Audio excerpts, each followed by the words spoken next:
ባርሴሎና እንግዲህ ከውጤት ቀውስ እየወጣ ከጉዳትም እያገገመ ያለ ቡድን ነው።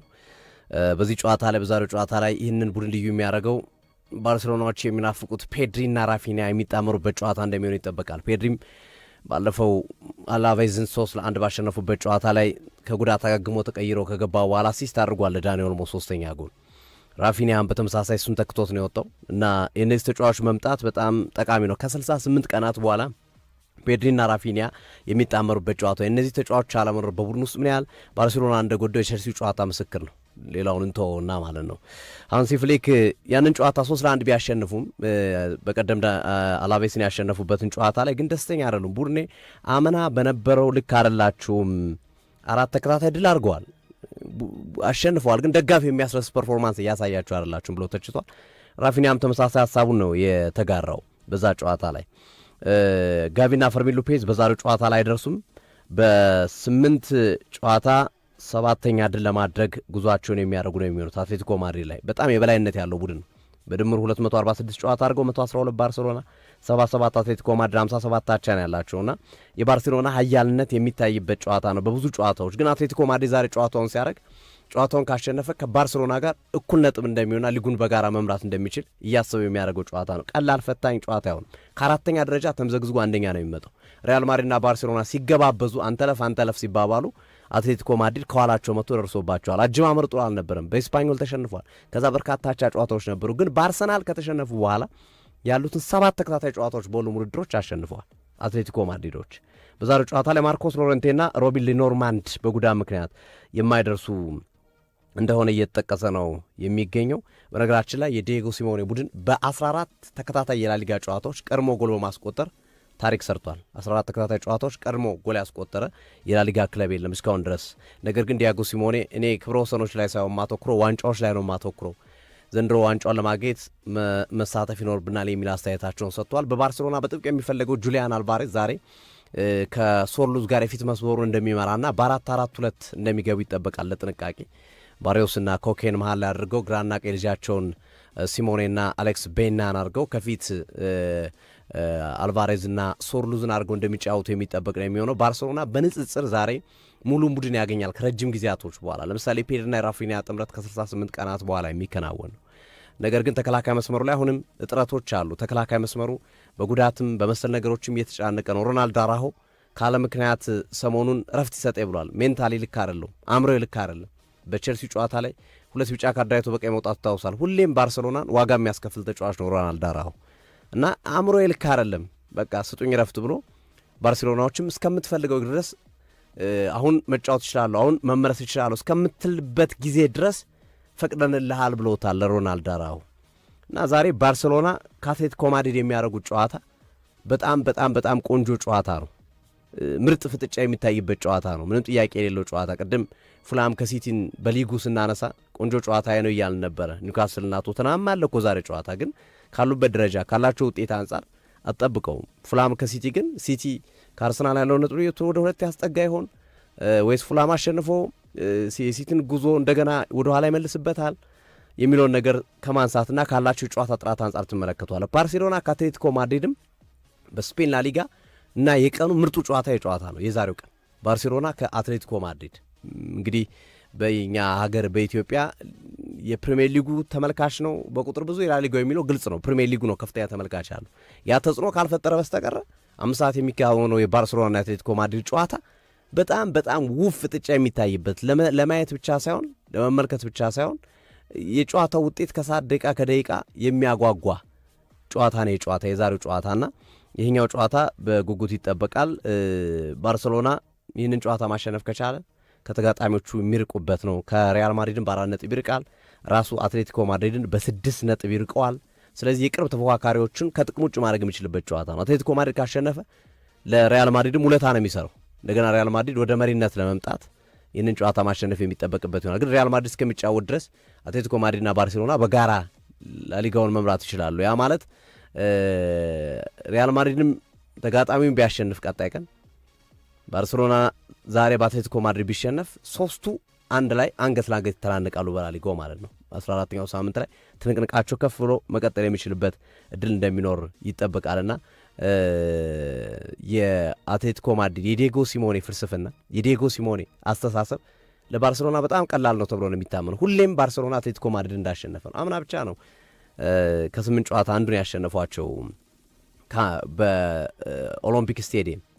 በመልሱ ጨዋታ አትሌቲኮ ማድሪድ 2-0 እየተመራ ጨዋታውን 4-2 ነው ባርሴሎና ገልብጦ ያሸነፉባቸው በአምናም ቢሆን ማለት ነው። እና ምን ያህል የዲየጎ ሲሞኔ ታክቲክና የዲየጎ ሲሞኔ አስተሳሰብ ለባርሴሎና ቀላል መሆኑን ማሳያ ነው በተደጋጋሚ የሚያደርጋቸው የጨዋታ ማሸነፍ ሂደቶች። ግን አሁን ዘንድሮ የተወሰኑ ለውጦች አሉ በአትሌቲኮ ማድሪድን በኩል። ዲየጎ ሲሞኔም አንዳንድ ጨዋታዎች ላይ የሚያደርጓቸው የሀሳብ ለውጦች፣ የተጫዋቾች አጠቃቀማሉ።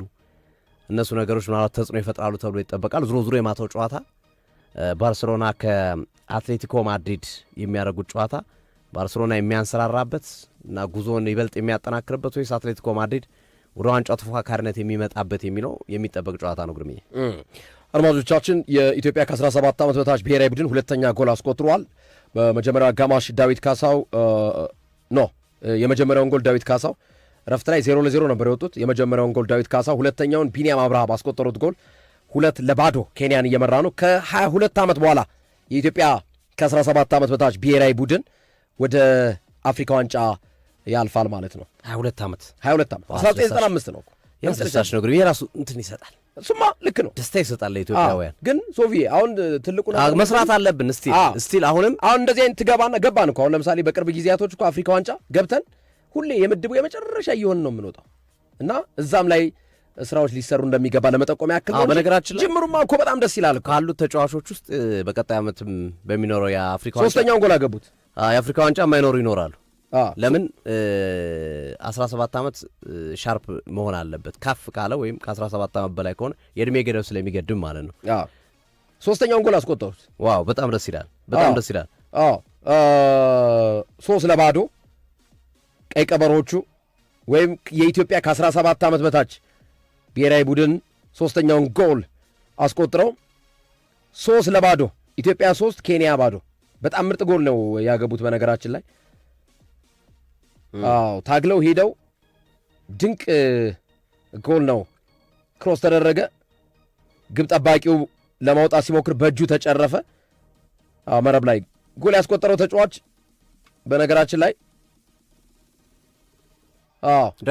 ማሊያ በማውለቁ ቢጫ ካርድ አይቷል። ጨዋታውን አለቀ 3-0 ኬንያ 0 ኢትዮጵያ 3። ጨዋታው አልቋል።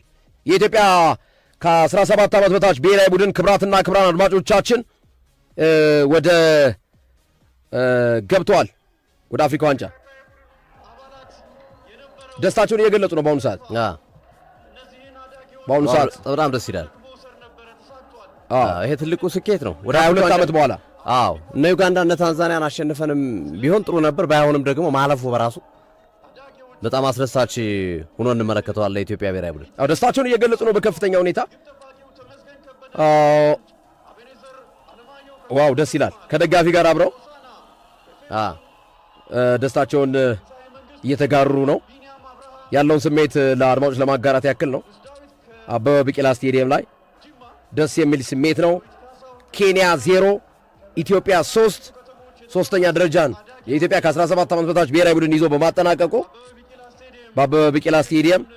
ስለዚህ ከኡጋንዳና ከታንዛኒያ ጋር ወደ አፍሪካ ዋንጫ ከምስራቅ አፍሪካ የኢትዮጵያ ከ17 ዓመት በታች ብሔራዊ ቡድን አልፏል ማለት ነው። እንኳን ደስ አላችሁ፣ እንኳን ደስ አለ። 2026 ላይ ሞሮኮ የምታስተናግደው የአፍሪካ ዋንጫ ነው። የ17 ዓመት በታች የአፍሪካ ዋንጫ እንግዲህ በየዞኑ ያሉ ሀገራቶች የሚመጡበት ነው። ምዕራብ አፍሪካውያኖች ጠንከር የሚሉበት ነው። ሰሜን አፍሪካውያኖች አደገኛ ናቸው።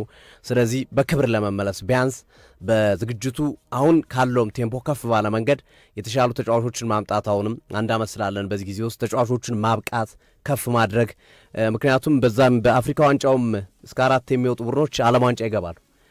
ስለዚህ ያንን ምድል ለማግኘት ከተቻለ ካልተቻለ ደግሞ ቢያንስ ብሔራዊ ክብራችን አስጠብቀን በሰፊ ውጤት ላለመሸነፍ እና ችግር ውስጥ ላለመግባት በትልቁ ጥንቃቄ ማድረግ ይኖርብናል። ስራዎቹ መቀጠል አለባቸው። አስረሳሽ ነው። የኢትዮጵያ ብሔራዊ ቡድን ብዙ ነገር የተሰራበት ነው። ብዙ ነገር ተለፍቶበታል። በነገራችን ላይ የኢትዮጵያ 17 ዓመት በታች ብሔራዊ ቡድን የኢትዮጵያ እግር ኳስ ፌዴሬሽን በሚሊዮን የሚቆጠር ገንዘብ አውጥቶበታል።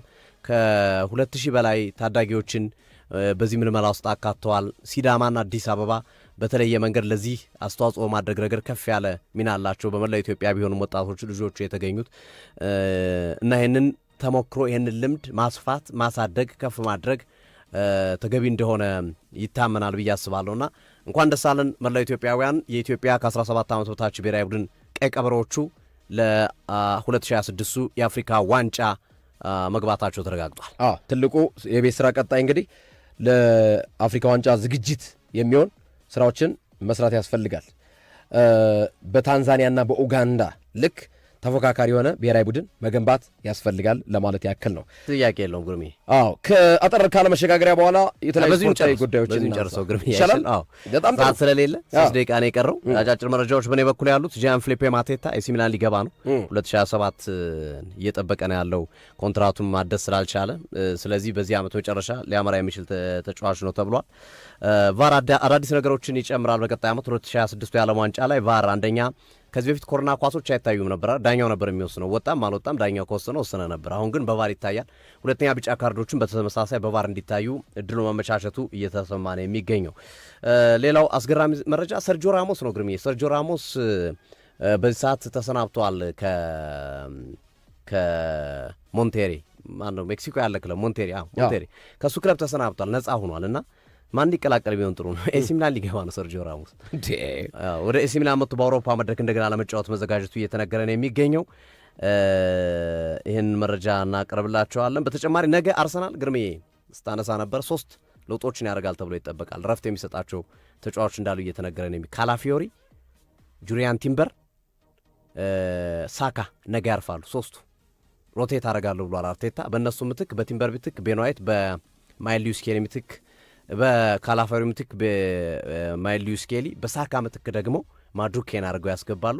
ኢዜ በግራው የማጥቃት እንቅስቃሴ ይጫወታል። ኦድጋርድ መሃሉ ላይ ይገባል። ስለዚህ በርከት ያሉ ተጫዋቾችን ነገ የማሳረፍ እቅድና ለአስቶን ቪላው ጨዋታ ጠንካራ ዝግጅት የማድረግ ሀሳብ እንዳላቸውና ሳካ ቲምበርና ካላፊዮሪ ተቀያሪ ወንበር ላይ እንደሚቀመጡ ቀደም ብሎ የወጡ ከልምምዶች ጋር ምናምን ተያይዘው የሚያዩ የውስጥ የአርሰናል ምንጮች እየጠቀሱ ይገኛሉ። ግርሜ ካሜሮን አንድሬ ኦናናን ከአፍሪካ ዋንጫ ውጭ አድርጋለች። የአፍሪካ ዋንጫ ሊጀምር ከአንድ ወር ያነሰ ጊዜ ብቻ ቀርቶታል። የካሜሮን እግር ኳስ ፌዴሬሽን ወይም ደግሞ ፌካፉት እንደገና ሳሙኤል ኤቶ በድጋሚ ፕሬዚዳንት አድርጎ መርጧል። ለሁለተኛ ጊዜ ማለት ነው፣ ለሁለተኛ ተርም ሳሙኤል ኤቶ ፕሬዚዳንት ሆኖ ከነሙሉ ስራ አስፈጻሚው ነው የተመረጠው። ባይዘው ሳሙኤል ኤቶና ሙሉ ስራ አስፈጻሚው ለሁለተኛ ጊዜ ተመርጧል እና የመጀመሪያ እርምጃቸው የካሜሮን ብሔራዊ ቡድን አሰልጣኝ ብራይስን ማባረር ነው። ብራይስ የተባረሩበት ዋነኛው ምክንያት ስብሰባ ላይ አይገኙም፣ የትሬኒንግ ፕሮግራማቸውን ወይም የትሬኒንግ እቅዳቸውን የልምምድ እቅዳቸውን በአግባቡ ለፌካፉት ወይም ለካሜሮን እግር ኳስ ፌዴሬሽን ስለ አያሳውቁም እና ቤልጂየማዊው በ2024 ነበር በካሜሮን ስፖርት ሚኒስቴር የተቀጠሩት በ2024 እና ብራይስ ተባረዋል። ከዛ ባለፈ እንግዲህ በጊዜያዊነት ምክትል አሰልጣኙ ቡድኑን እንዲይዝ ተደርጓል። ዳቪዴ ፕራጉ ይሄ ልምድ ያለው የካሜሮናዊ ኮች ነው። ዳቪዴ ፓጉ ዋና አሰልጣኝ ሆኗል። ዳቪዴ ፓጉ 28 ተጫዋቾችን የያዘ ስኳድ ለሞሮኮ የአፍሪካ ዋንጫ መርጠዋል። ከእነዚህ መካከል ግን ያልተመረጡ አሉ። አንድሬ ኦናና አልተመረጠም። እንደገና የቡድኑ አምበል ቪሴንት አቡበከር አልተመረጠም። የናፖሊዮ አማካኝ አንድሬ ፍራንክ ዛምቦ አንጊሳ አልተመረጠም እና ተከላካዩ ሚሼል ንጋዱ አልተመረጠም። የዛምቦ አንጊሳ በጉዳት ምክንያት ነው ያልተመረጠው። የሌሎቹ ግን ያልተመረጡበት ምክንያት እስካሁን ማብራሪያ አልተሰጠምና ኦናና፣ ቪሴንት አቡበከር፣ አንድሬ ዛምቦ አንጊሳና ንጋዱ አልተካተቱም። የዛምቦ አንጊሳ በጉዳት ምክንያት ነው የናፖሊዮ አማካኝ የሌለው። የሶስቱ ግን የሚሼል ንጋዱ፣ የቪሴንት አቡበከርና የአንድሬ ኦናና በምን ምክንያት እንዳልተመረጡ ማብራሪያ አልተሰጠም። በቃ አልተመረጡም እነዚህ ማለት ነው እና ኦናና በአፍሪካ ዋንጫ የማንመለከተው ሆኗል ማለት ነው። ስላስበላቸው ይመስለኛል ባለፈው ዓለም ዋንጫ ላይ። ይህንን ይመስላል ከዚህ ያለው ጉዳይ።